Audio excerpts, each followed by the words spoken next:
बिलासपुर के तीर महावे और ज्यादा नहीं है दूरिया और भागवत सप्रे नाव बता था और धमनी गाँव के रहैया और मात गे मोर कर लैया ये तो लका हो गए। काला बताओ मोर कुकरी ले गो तो रिपोर्ट करा देना गा। अरे काका नाम कराओ बही मोर होगे बड़े कर लैया गोड़ा में ढाके रहे झंझेरैया दौड़ा दौड़ा का दादा भैया ए वो दीदी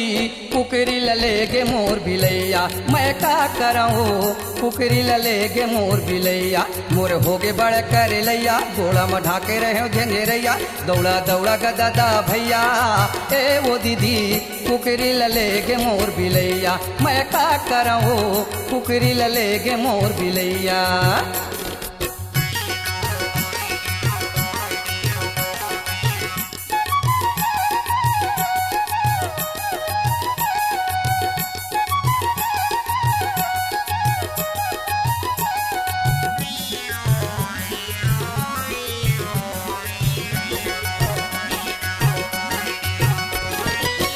कुकरी बिचारी रही थी एक खैरी कारी एक हछवारी रही थी एक पिलारी कुकरी बिचारी रही थी खैरी एक कारी एक हछवारी रही थी एक पिलारी एक हछवारी रही सी एक पिलारी बिलई देखा है टुकुर टैया कुकरी भागा है भगविद भैया महसूते रहे पेट घैया ए वो दीदी कुकरी ललेगे मोर बिलैया मैं का कराऊँ कुकरी ललेगे मोर बिलैया।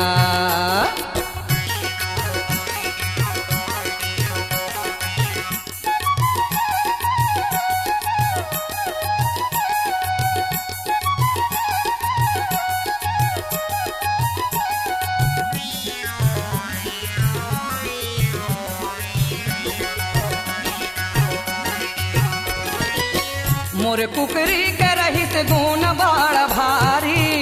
ओकरे भरोसा ने गयो कखरो दुआरी मोर कुकरी के रही से गुण बाड़ भारी ओकरे भरोसा ने गयो कखरो दुआरी ओकरे भरोसा ने गयो कखरो दुआरी। बतावाओ का दुखला पूछैया मोला घाम सुहावे न छैया कुकरी रही से अंडा देवैया ए वो दीदी कुकरी ललेगे मोर बिलैया मैं का कराऊँ कुकरी ललेगे मोर बिलैया।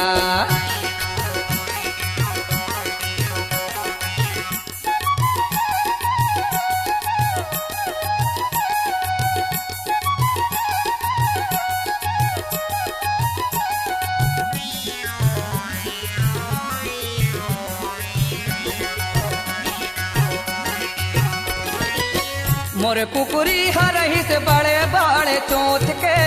ताही मढ़े नहीं पावे खावे लोच लोच के मोर कुकरी हरही से बड़े बड़े चोच के ताही मढ़े नहीं पावे खावे लोच लोच के ताही मढ़े नहीं पावे खावे लोच लोच के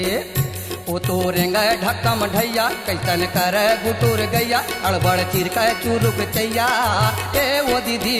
कुकरी ललेगे मोर बिलैया मैं का कराऊँ कुकरी ललेगे मोर बिलैया मोर होगे बड़ कर लैया गोड़ा में ढाके रहे झेझेरैया दौड़ा दौड़ा का दादा भैया ए वो दीदी कुकरी ललेगे मोर बिलैया मैं का कराऊँ कुकरी ललेगे मोर बिलैया मैं का कराऊँ कुकरी ललेगे मोर बिलैया मैं का कराऊँ कुकरी ललेगे मोर बिलैया।